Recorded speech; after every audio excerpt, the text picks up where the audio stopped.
ஒடுக்கப்பட்ட மக்களின் உரிமை சாசனமாக உலா வந்தாளை அன்னை சத்தியவாணிமுத்து. அவள் பேசிய மேடை இந்த மேடை.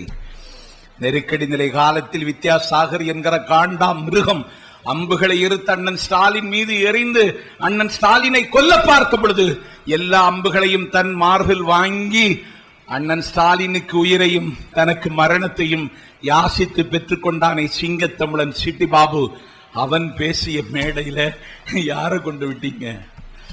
ஆணாக பிறந்த தமிழனை, என்னை போர் 1000 பேரை உருவாக்கிய ஞான பண்ணை, காலத்தால் மூத்த மொழி பெற்ற பிள்ளை, கோலச்சொல் அறிஞர் அண்ணாவிற்கு வாய்த்த தம்பி, பச்சையப்பன் கல்லூரியின் படிக்கட்டும் பைந்தமிழ் பாடும் அண்ணாவுக்கு ஆலோசனை அவசியப்பட்டால் அன்பழகன் வீட்டுக்கு போவார் என்று பேசப்பட்ட பெருமைக்குரிய பேராசிரியர் அன்பழகனை அறிமுகம் செய்து வில்லிவாக்கத்தில் வடிவேல் பேசுகிறான்.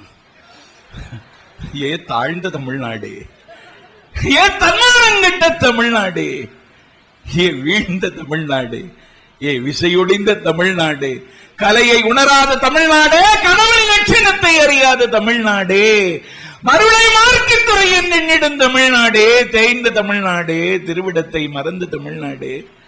பேராசிரியர் அறிமுகம் செய்து வடிவேலா? பேராசிரியராவது தற்கொலை செய்திருக்கலாம். அவர் சொந்தமாக எந்த முயற்சியிலும் ஈடுபட மாட்டார். இப்படி ஒரு வாய்ப்பா? வடிவேலுக்கு பதில் சொல்வதற்கு சிங்கமுத்து, சிங்கமுத்துக்கு பதில் சொல்வதற்கு குமரிமுத்து. அவன் சிரித்து முடிப்பதற்கு முன்னால் தேர்தல் முடிந்து விட்டது. இன்னொரு பக்கம் ராதிகா, விந்தியா, குஷ்பு, அப்பப்பப்பா, தோல் நமைச்சல் எடுத்தவளெல்லாம் இந்த நாட்டின் மேடைகளிலே வந்து நின்றார்கள் என்றால்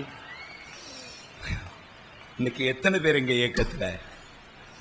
எத்தனை பேர்?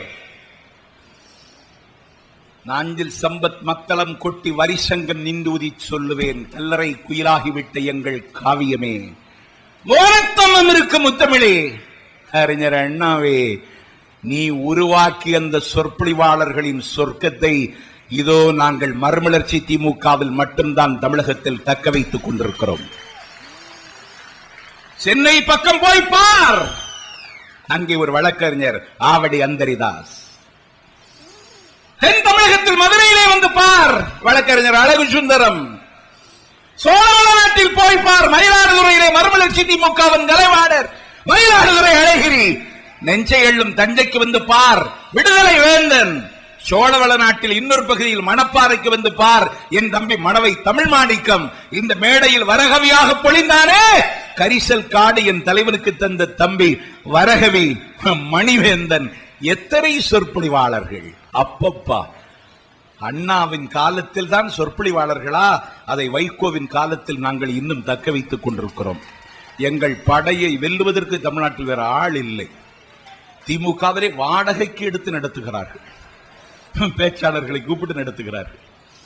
நான் கலைஞருக்கு பெருந்தன்மையோடு இந்த மாநாட்டில் சொல்லுகிறேன், கட்சியை நீங்கள் டெண்டர் விட்டால் நாங்கள் எடுத்து நடத்த தயார். வாடகைக்கு பேச்சாளரை கூப்பிட்டு திமுக மேடையில பேசலாமா? பேச வச்சிட்டீங்களே, குத்துதே குடைதேன்னு சொல்றீங்களே. ஒரு வழக்கில் விடுதலை பெற்று வந்த மாத்திரத்தில் அடுத்த வழக்கு பதிவாகி விடுகிறது. இந்த அம்மாவுக்கு சொல்லிக் கொடுத்தது யாரு? நீதானே ஐயா. தேசிய பாதுகாப்பு சட்டத்தில் நான் கைது செய்யப்பட்டேன். நான் என்ன அவ்வளவு ஆபத்தானவனா? நான் சாப்பிடுவது 2 இட்லியும் 1 வடையும் தான். என்னையே தேசிய பாதுகாப்பு சட்டத்தில் யாசின் மாலிக் மீது போட வேண்டியதை, முய்வாவின் மீது போட வேண்டியதை, ஐசக்கின் மீது போட வேண்டிய தேசிய பாதுகாப்பு சட்டத்தை நீ போட்டாய். நான் நாதியற்றவன் என்று நீ நினைத்தாய். என் பின்னால் நாயகன் வைகோ இருப்பது உனக்கு ஞாபகம் இல்லாமல் நீ போட்டாய். நான் கேட்கிறேன், நான் திருப்பூருக்கு வருகிறேன். குற்றவியல் நடுவர் மன்றத்தில் வழக்கறிஞர்கள் போராட்டம். நித்தம் என்னை சிறைச்சாலையிலே வந்து என் தம்பி சூரி நந்தகோபால், வழக்கறிஞர் பொன்னுச்சாமி எல்லோரும் என்னை வந்து சிறைச்சாலையிலே பார்ப்பார்கள்.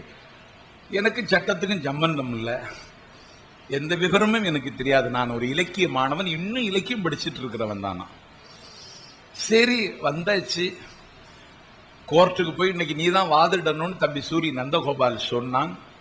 நீதிமன்றத்தில் போய் என்னை விடுவிக்க வேண்டும். இது யுத்த காலம், இது தேர்தல் காலம். எங்கள் கட்சியினுடைய பிரச்சார செயலாளர் நான். எங்களுக்கு ஊடகங்கள் இல்லை, எங்களுக்கு ஏடுகள் இல்லை. நிராயுத பாணியாக நாங்கள் களத்தில்